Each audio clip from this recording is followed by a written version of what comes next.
He's more than a teacher. He's a world-renowned economist and scholar. He's more than a writer. Through his books and nationally syndicated column, he's among the elite voices for liberty in America. From the projects of Philadelphia to the Korean War to a career in academia, Dr. Walter Williams is one of the most formidable defenders of our Constitution and of limiting government with it. He's been a mainstay in our media for decades and continues to challenge America with difficult questions about our government and about our culture. Walter Williams' legacy, while still being written today, is defined by his dedication to personal freedom and by his role in shaping our national conversation.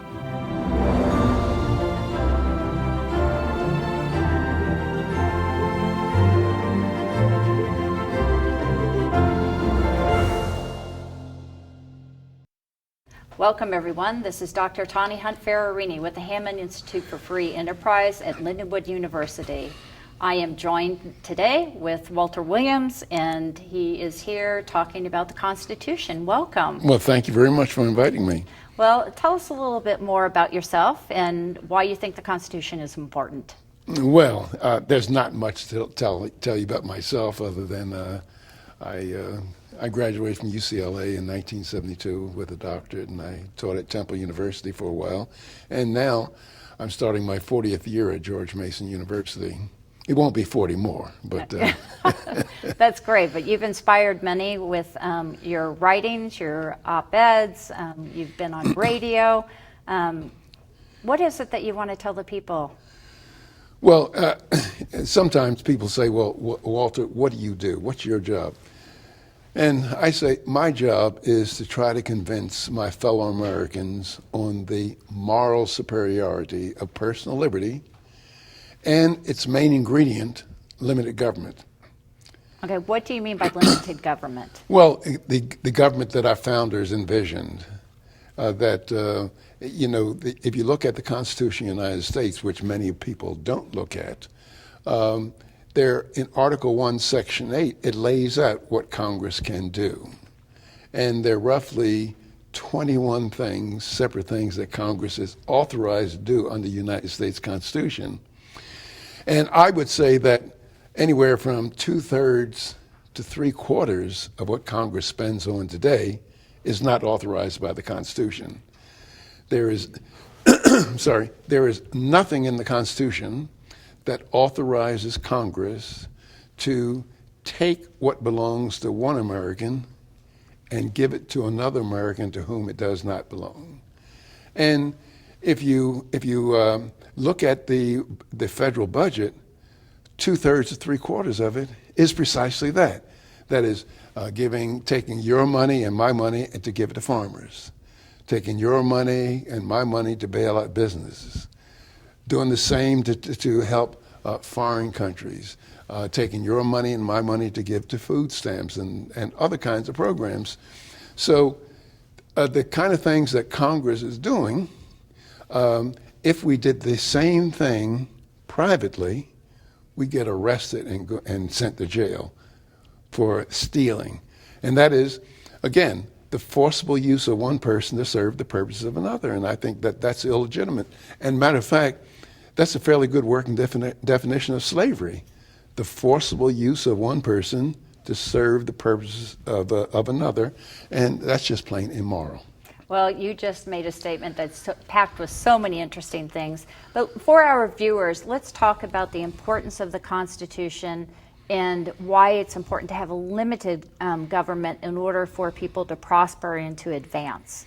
Well, I think that the founders of our country, they recognize that most of the evil done to humans has been done by government.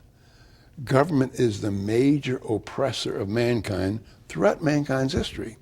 Now, but at the same time, the founders recognized that we do need some government. And that is, we need some government to protect me from taking your money or protect people from shooting each other and things like that. We do need some government, but we ought to keep it as limited as possible. And that was the vision shared by the founders. And as a matter of fact, I think it was Thomas Paine said, government under the best conditions is a necessary evil, under the worst, an intolerable one. And we just look around the world. You just look at around the world, and we see that most of the suffering of mankind has been done by government. Look, Germany, Nazi Germany, Stalinist Russia, Maoist China. Just those three countries account for the slaughter of well over 100 million poor souls by their own government. And there's an excellent work done by Professor Rommel at the University of Hawaii. He's now deceased. It's called Death by Government. And he says in there, that the 20th century was mankind's most brutal century. He said over 60 million poor souls lost their lives in war, but that's a drop in the bucket of the poor souls that were destroyed by their own government. So the basic point that the founders' vision is that we're going to have a limited government. And if you read, too many Americans don't pay too much attention to the Constitution and the debate around the Constitution.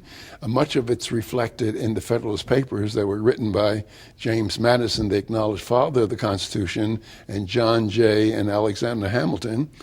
And on Federalist Paper 45, James Madison is trying to explain to the citizens of New York why they should ratify the Constitution, and he's trying to explain what's in the Constitution. And he says, the powers that we delegated to the federal government are few and well-defined and restricted mostly to external affairs. Those left with the people and the states are indefinite and numerous. Now, if you turn that upside down, you'd have exactly what we have today. The powers of the federal government are indefinite and numerous, and those of the people and the states are restricted. And just ask yourself, for the citizens of Missouri, what can you do without some kind of permission by the federal government? I mean, can you decide how many gallons of water you want to flush your toilet? Can you decide whether you want incandescent bulbs? All these regulations that restrict the liberties of the people of Missouri. Well, they restrict their liberties, and it also limits the amount that they can save and they can invest in ways that they want versus the ways other people want them to invest. But there is a lot of discussion in the community at large about whether or not the Constitution is still relevant. Some people argue and say that, you know what, it was written over 200 years ago and society was different, people were different. You know, how do you bring that to the forefront and connect what it is that we've just discussed with that conversation that so many people seem to want to have today? Well, if you ask the question, well, the First Amendment says we have freedom of speech.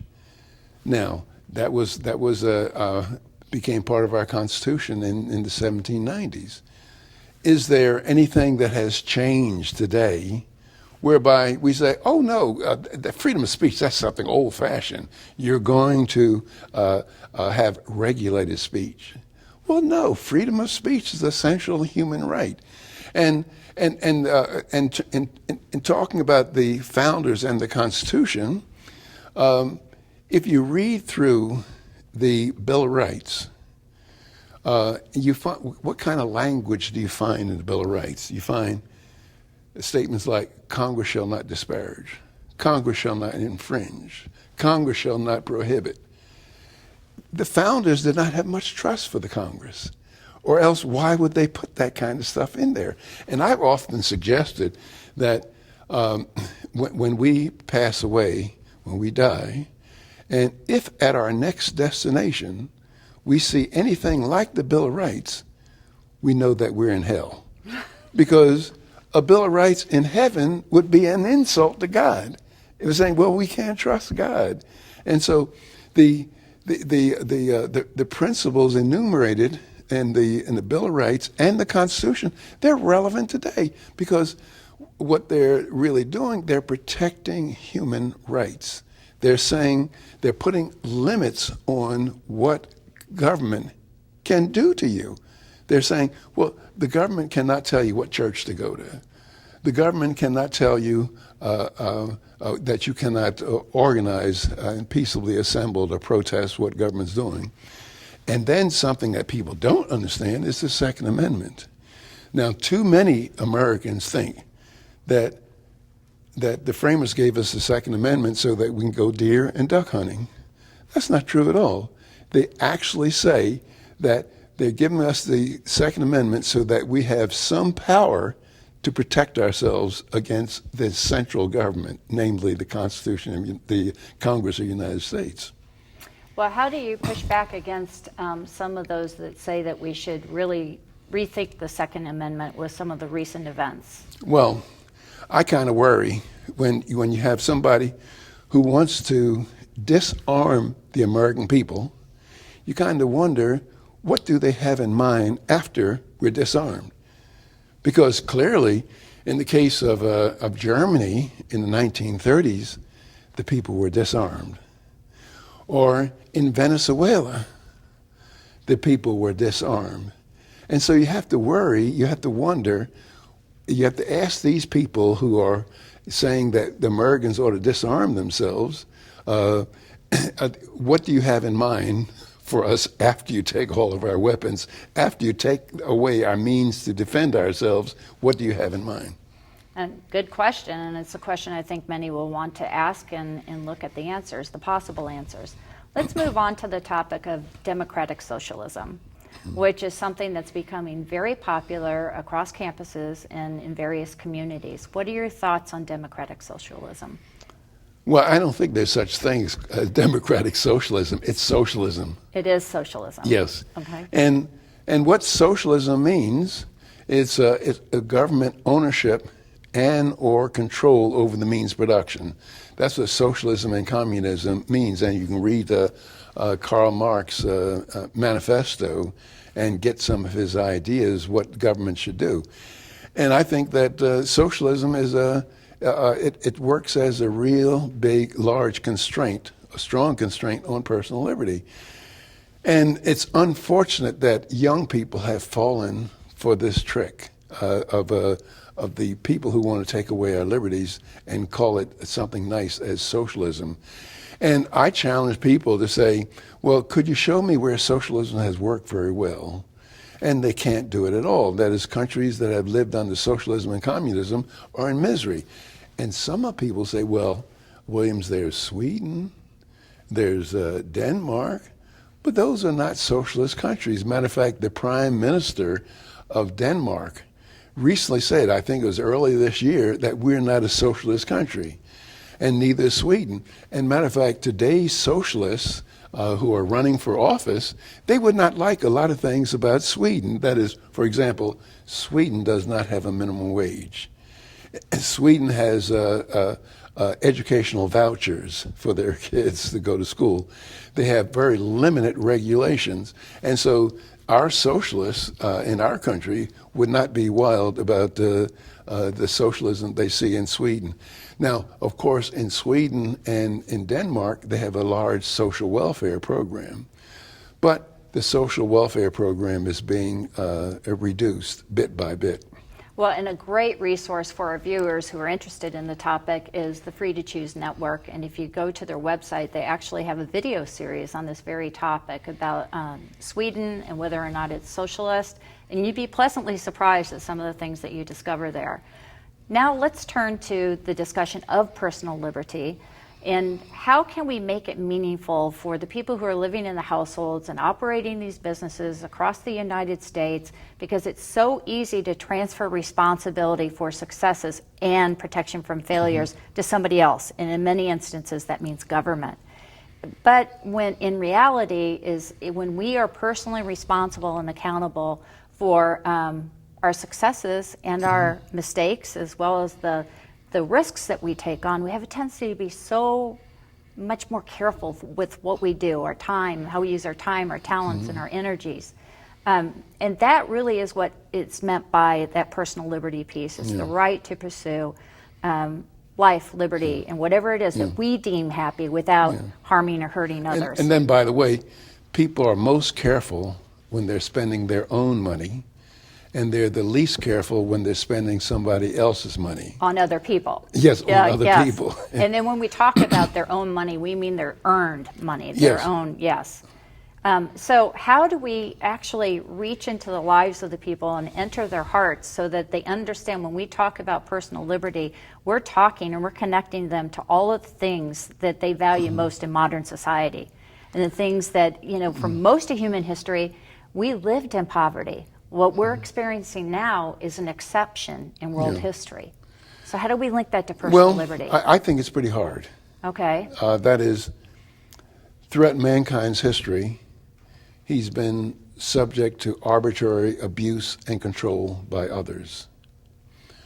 I'm very sure that a historian writing maybe 100 years from now or 200 years now, he might say, well, look, mankind was mostly subject to arbitrary abuse and control by others, but there's this exception, this historical curiosity, whereby in Western Europe and United States, people had a large measure of personal liberty. But it all went back to the normal state of affairs, arbitrary abuse and control by others. If you look at our country and you ask the question, which way are we headed? Tiny steps at a time. Are we headed towards more personal liberty or towards more government control over our lives? It would have to unambiguously be the latter.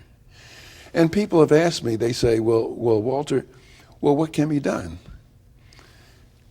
And I don't like to be as pessimistic as I sometimes am.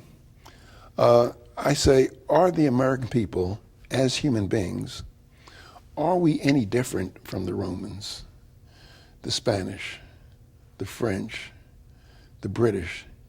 These are great empires of the past, but all went down the tubes for doing almost exactly what we're doing, bread and circuses, and foreign engagements where they should not belong, they should not be. And I'm very sure that if you go back to something like 1887, to Queen Victoria's Jubilee, and if someone had suggested that Great Britain would become a third-rate nation, challenged on the high seas by a sixth-rate nation, Argentina, and almost lose, you would have been put into the insane asylum. Okay, well, I'm pushing back just a little bit because I'm optimistic about humans. Well, you haven't lived long enough. Well, fair, but I also see this spirit and this emotion in people that it's hard to imagine that we had during the days in which we have the Roman Empire just squashing the personal liberties. There were no personal liberties during that period. I would rather live today in a low-income household than to live many, many centuries ago in a high, what is prestigious household, just because we have so much more now at our disposal. And I think it's going to be harder to take the right to innovate and be entrepreneurial away from people, especially when they feel what's at stake. I don't know if we can, it would be really hard, don't you think, to go take the United States and go to a place like Venezuela and make something like that happen? Now that is, to me, the extreme case. But in the United States, I think on the margin, I know that we're losing some of our liberties, but I also see that there is some momentum growing in the liberty movement. But Venezuela, you have to keep in mind, was one of the richest countries in South America. Yes, absolutely. And it went down the tubes. Not long ago. Yeah. All right, and so... It doesn't take much. And so maybe it's not going to take much for it. I am not going the pessimistic path. I want to remain eternally optimistic about that spirit of entrepreneurship and then the value that we place on the right to make our own decisions, as long as we're not harming and hurting others and exploiting them, which I know is a big stretch for a lot of people, especially when they go after Wall Street and they say that capitalists are greedy and it's because of that greed we're going to get exploitation. And if it wasn't for government, you wouldn't be able to prosper. When actually businesses that profit from greed and exploitation are the businesses that go away unless they have some type of government prop. And there's a lot of government prop. There is a lot of government prop, but the failure there, the weakness, is the government. Yeah. But I think that most people want liberty for themselves. But what makes you and I different is that we not only want liberty for ourselves, we want liberty for other people. We do. And that's not the feeling shared by most Americans, I feel. They think that people's lives ought to be regulated. People ought to be regulated into doing what they think is a good idea. People, people's alcohol consumption should be regulated. Cigarette consumption ought to be regulated. Vaping ought to be regulated by the government. And I think that those are not legitimate functions of the government to force a person to take care of himself. I don't think that's a function of government. Not in a free society. Not in a free society, but what do you do when you have these different groups that are pushing back against these children who are becoming victims of some of these campaigns, and they don't know that they're getting misinformation, or some of the things that they're doing can be addictive, and in a session or two with some type of substance, suddenly you become an addict, and then your life is turned upside down. Yeah. And that I don't know if it was around 30, 40 years ago. To the Heroin degree and it is. cocaine, they were around. Yeah. Okay, but what's different between then and now? I mean, so many families and lives are touched by addiction, heroin and cocaine, and it's bringing families from across the spectrum. It's touching everyone's lives. Yeah. I mean, what do you do about something like that? Is there a role? That's a family's responsibility. And what we've done as a society, we've broken down the family unit. Okay, and can you speak a little bit more about that and what role government has played in breaking down the family unit and changing its character? Well, I've often said that the welfare state has done to black Americans what slavery, Jim Crow, and harsh as racism could not have done, namely break down the family through the welfare system. And the welfare system is an equal opportunity villain.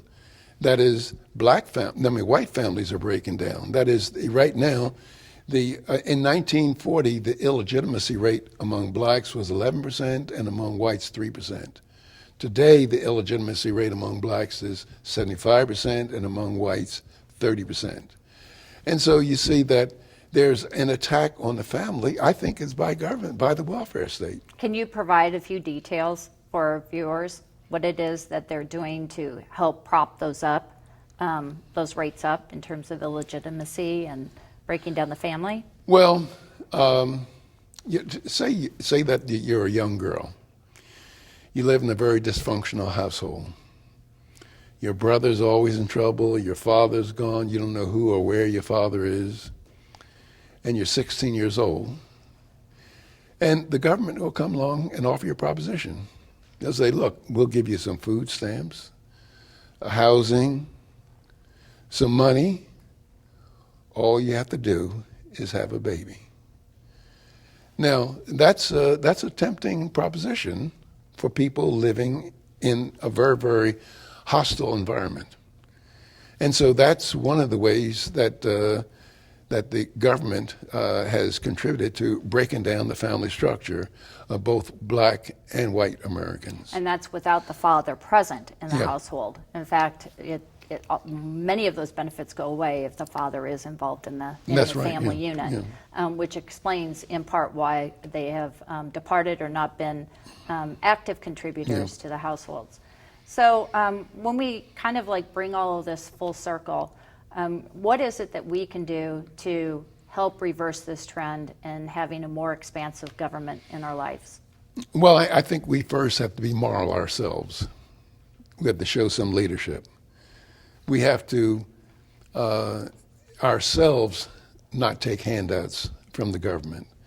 And as I said at the beginning, we need to try to sell our fellow Americans on the moral superiority of personal liberty and its main ingredient, limited government.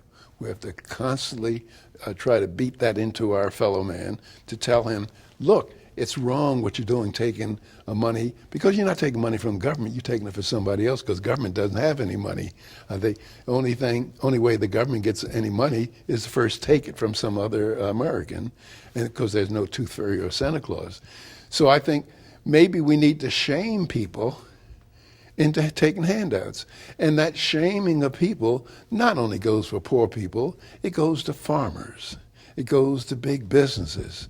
It goes to all those who descend on K Street in Washington to lobby the government to create a special advantage for them that will be denied somebody else. That's the big job, but that is, we can't change politicians, because politicians are doing precisely what we elect them to office to do. And what do we elect the politicians to office to do? We elect them to office to take what belongs to one American and bring it back to us. So we can't. So what we have to do, we have to work with the American people. We have to get the American people to demand from their politicians that their politicians obey both the letter and the spirit of the United States Constitution.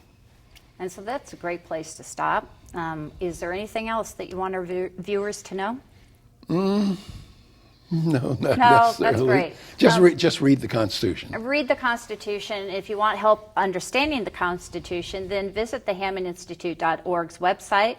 We have a number of Walter Williams readings available for all of you, and the links to op-eds and other pieces where you can have a conversation that explains different parts of the Constitution. And the different parts that are explained will make it relevant to you in your lives to help you prosper in your households and across your businesses, and together we'll make the world a better place. So this is Tawni Ferrarini with Walt Williams. We say goodbye to you, and we hope you stay in touch at HammondInstitute.org.